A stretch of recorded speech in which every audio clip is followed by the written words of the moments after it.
Welcome friends, welcome to India சமையல். இன்றைக்கி வீடியோவில் கோரியாண்டர் லீவ்ஸை வச்சு சிக்கன் ஃப்ரை எப்படி பண்ணலான்னு சொல்லி பார்க்கலாம். டிஃப்ரெண்ட்டான முறையில் உங்களுக்கு நான் செஞ்சு காமிக்கிறேன்.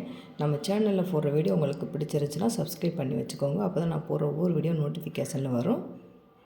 இப்போ 1/4 கிலோ அளவுக்கு நான் சிக்கன் எடுத்திருக்கேன். இதை நல்லா மஞ்சள் பொடி போட்டு நல்லா வாஷ் பண்ணி எடுத்து வச்சுக்கலாம். ஒரு மிக்ஸி ஜார் எடுத்துக்கோங்க. அதில் 4 பச்சை மிளகாய் சேர்த்துருக்கேன். காரத்துக்கு பச்சை மிளகாவோட காரம்தான். ஒரு கைப்பிடி அளவு கொத்தமல்லி இலை,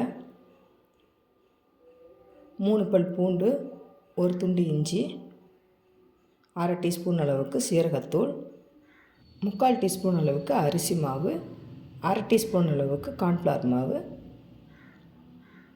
தயிர் 2 டீஸ்பூன் அளவுக்கு சேர்த்துக்கலாம்.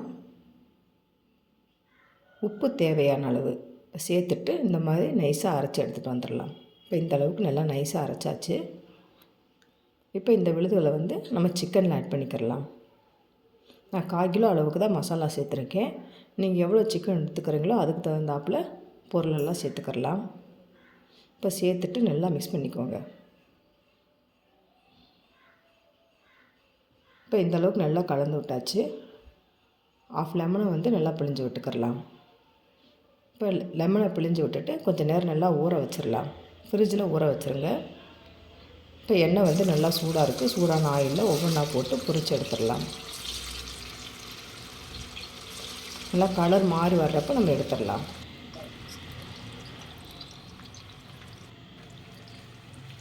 இப்போ திருப்பி போட்டுடலாம். இப்போ பார்த்திங்கன்னா நல்லா கலரெல்லாம் நல்லா சேஞ்ச் ஆகிட்டு வந்திருக்கு. இப்போ எடுத்துடலாம்.